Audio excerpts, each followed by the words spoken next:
Chapitre 15. Le niveau de vie. Comment devrions-nous vivre? J'ai été invitée à assister au 2e anniversaire d'un événement très spécial pour les Hitchcock, le jour où ils s'étaient totalement libérés de toute dette.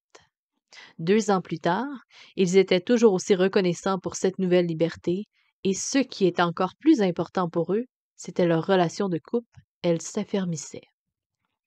Bien que cela ait été un combat pour eux et qu'à plusieurs reprises ils aient été prêts de tout abandonner, le salut de leur ménage était leur principal enjeu.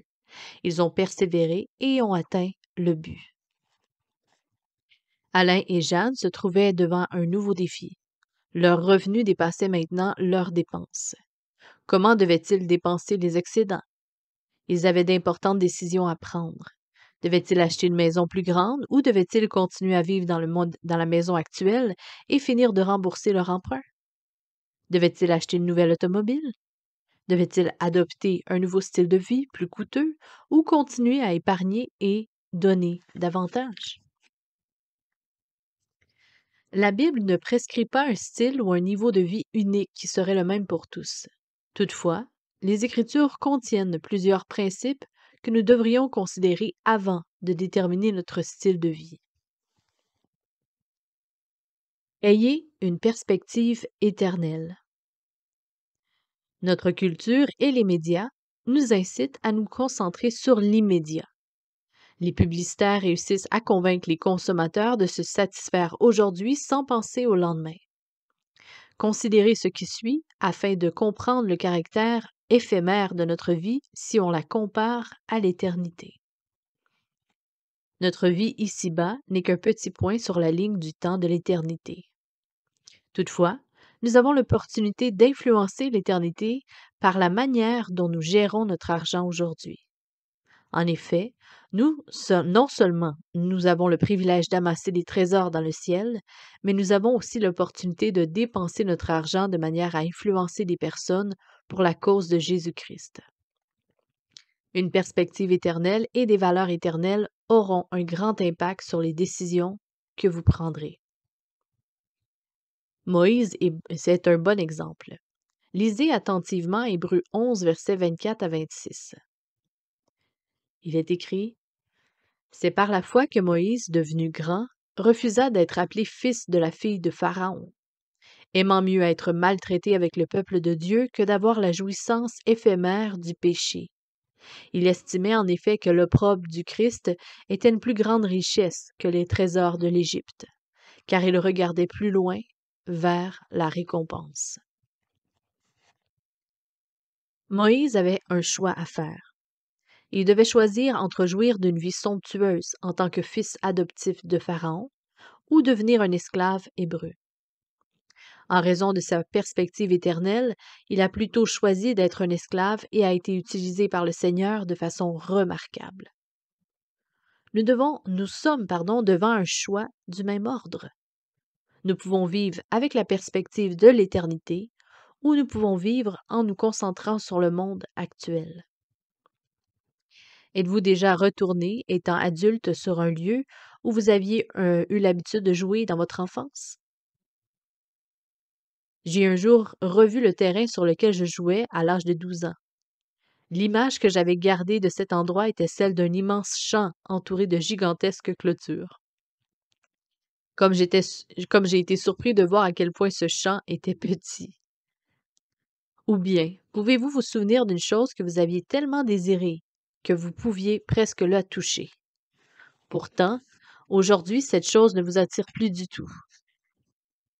Je crois que nous ressentirons quelque chose de semblable lorsque nous arriverons au ciel. Ce qui nous semble aujourd'hui si important s'affadira à la lumière de l'éternité. Je vous encourage à lire le livre Money, Possession and Eternity de Randy Alcorn. Ce livre est une étude puissante et motivante sur l'importance de vivre avec une perspective éternelle. J'ai essayé de faire des recherches sur le livre et je ne l'ai pas trouvé en français, mais il est disponible en anglais et dans plusieurs autres langues, sauf le français. Voilà, je poursuis. Vous n'êtes qu'un pèlerin. Les Écritures nous parlent de notre identité et de notre rôle sur terre. D'abord, avant tout, nous sommes des citoyens des cieux et non de la terre. Philippiens 3, verset 20. Ensuite, nous sommes des ambassadeurs de Christ ici-bas. 2 Corinthiens 5, verset 20. Finalement, nous sommes des étrangers et des pèlerins sur cette terre. Hébreux 11, verset 13. L'apôtre Pierre écrit: « Et si vous invoquez comme Père celui qui, sans considération de personne, juge chacun selon ses œuvres, conduisez-vous avec crainte pendant le temps de votre séjour sur terre. » 1 Pierre 1, verset 17. Plus loin, il ajoute: « Bien-aimés, je vous exhorte en tant qu'étrangers et voyageurs à vous abstenir des désirs charnels qui font la guerre à l'âme. » 1 Pierre 2, verset 11. Le pèlerin est un voyageur. Il ne s'installe pas, car il est très conscient qu'une accumulation excessive de biens matériels ne peut que le distraire de son objectif ou de sa destination. Les possessions matérielles ne lui sont utiles que dans la mesure où elles facilitent sa mission. Le pèlerin est un voyageur qui choisit ses biens avec stratégie, car pour lui, nombre d'entre eux représentent un encombrement qui pourrait ralentir le voyage ou même le rendre impossible. Bien sûr, beaucoup d'entre nous sommes installés, entre guillemets, dans un sens temporel. Nous vivons dans des maisons, possédons des meubles, certains gèrent des entreprises. Il n'y a rien de mal à cela.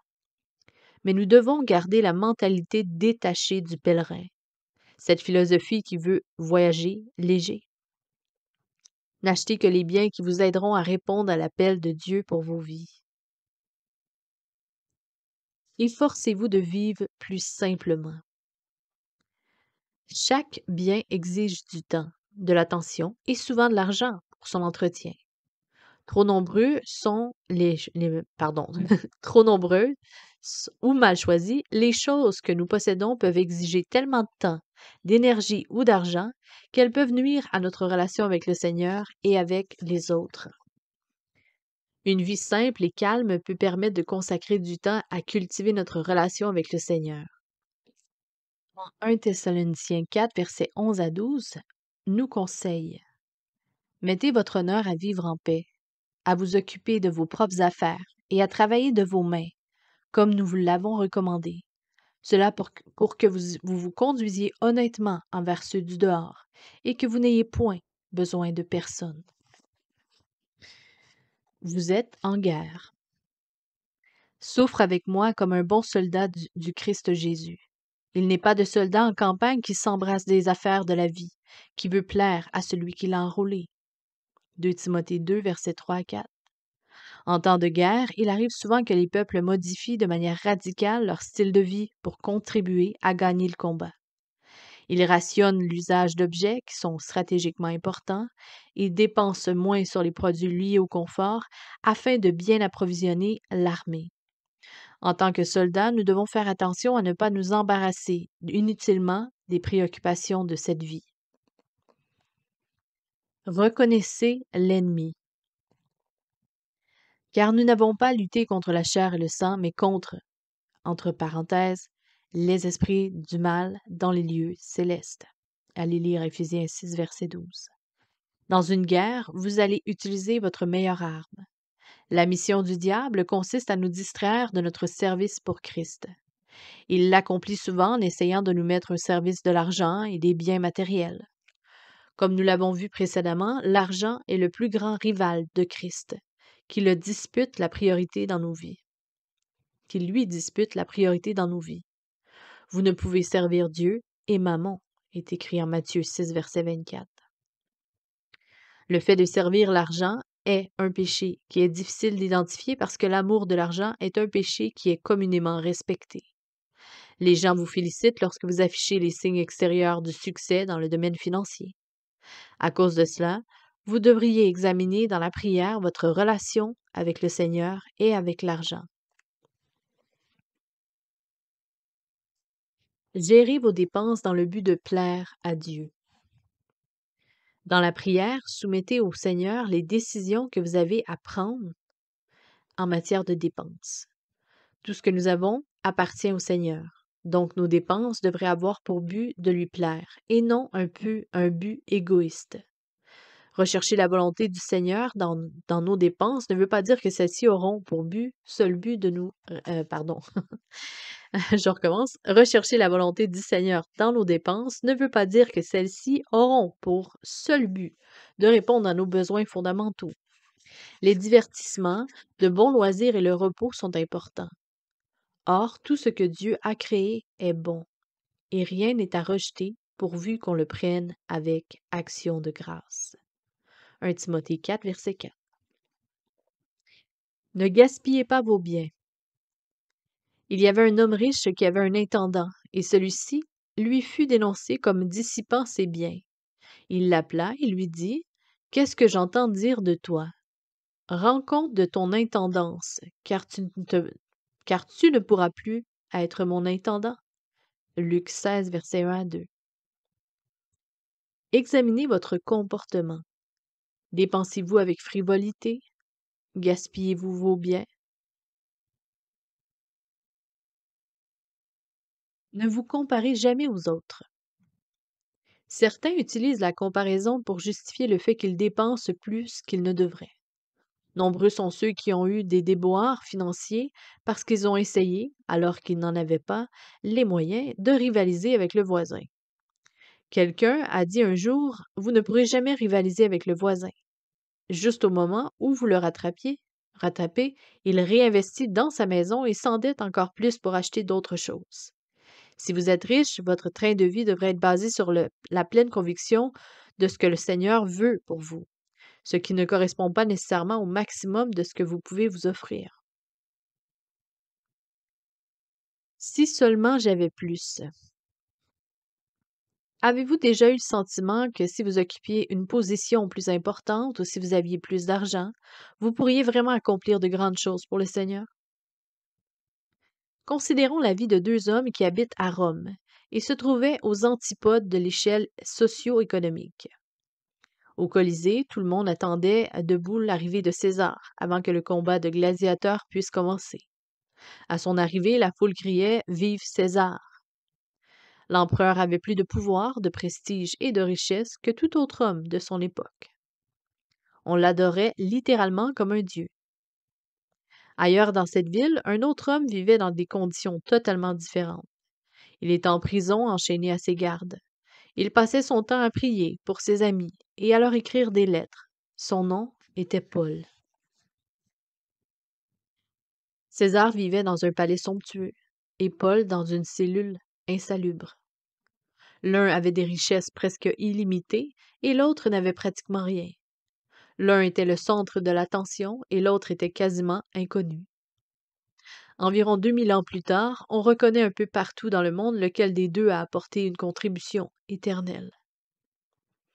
Ni la position, ni la richesse ne sont des éléments cruciaux pour que quelqu'un soit utilisé par le Seigneur d'une manière significative. C'est la seigneurie de Christ dans nos vies qui est déterminante. Ne vous conformez pas à ce monde. En Romains 12, verset 2, nous donne cet ordre. Ne vous conformez pas au siècle présent. La traduction amplifiée de la Bible dit ceci. Ne vous conformez pas au monde, à cette époque façonnée par ses coutumes extérieures et superficielles. Notre société occidentale jouit d'une abondance de biens matériels, jamais égalée dans l'histoire. Nous sommes constamment assaillis par une publicité coûteuse et manipulatrice qui nous incite à consommer. Elle met souvent l'accent sur l'image plutôt que sur l'utilité ou la fonction d'un produit. Observez par exemple les publicités de voitures. Il est rarement question de fiabilité et d'économie. C'est le plus souvent une image de statut social ou de séduction sexuelle qui est projetée. Réfléchissez un instant au message habituel de la télévision. Peu importe le produit. Vêtements, déodorants, carte de crédit, voiture, boissons. Le message est toujours celui d'une vie épanouie, belle, sans souci, qui peut être la nôtre si nous sommes prêts à acheter le produit en question. Malheureusement, dans une certaine mesure, nous sommes tous influencés par ce message trompeur des médias. George Fauci est l'auteur d'un excellent livre sur l'argent, You Can Beat the Money Squeezy, dans lequel il écrit: les gens achètent des choses dont ils n'ont pas besoin avec de l'argent qu'ils n'ont pas, en vue d'impressionner des gens pour qui ils n'ont même pas de sympathie. Lorsque nous désirons ce style de vie coûteux, basé sur le paraître, mais que notre revenu ne nous permet pas de l'atteindre, nous souffrons d'insatisfaction, d'envie et de convoitise. Cette contrefaçon, ce rêve créé par les médias qui prétend combler les besoins les plus profonds de l'être humain, est une duperie. Aucun de nous n'est immunisé contre l'attrait de ce message.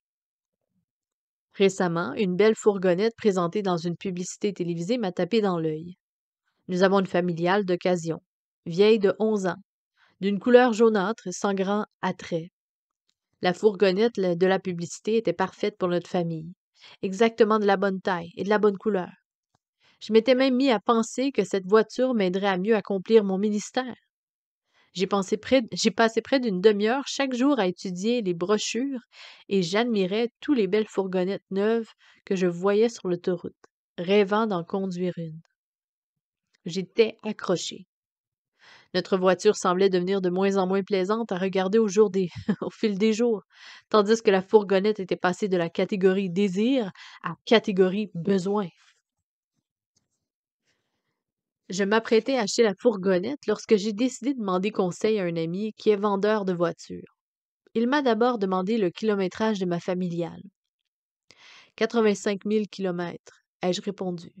Il a réfléchi un moment et m'a dit: ta voiture est en bon état et devrait facilement durer encore plusieurs années. Ce n'était pas ce que je voulais entendre, mais, à contre-cœur, je me suis rangée de son côté. Son conseil m'a fait économiser des milliers de dollars. De plus, dès l'instant où j'ai décidé de garder ma familiale jaune, tout mon désir pour la fourgonnette s'est évanoui. Cet achat avait cessé de dominer mes pensées. Et plus encore, la voiture jaune avait embelli. Nous sommes nous sommes tous, de temps à autre, saisis par l'envie d'acheter quelque chose qui ne nous est pas nécessaire, que ce soit une voiture, une maison, un appareil photo, un bateau, etc. Une fois accroché, il est facile de se persuader que cet achat est une nécessité. N'oubliez pas de rechercher les directives du Seigneur et les conseils d'un chrétien fidèle chaque fois que vous envisagez un achat important. Contraste. La société dit: achetez autant de biens coûteux que vous pouvez parce qu'ils sont la preuve que vous êtes une personne importante qui a du succès dans ses entreprises. Et les Écritures disent: l'accumulation excessive de biens vous distraira de la mission que Dieu vous a donnée. Engagement. Je déterminerai dans la prière le style de vie que Dieu désire pour moi.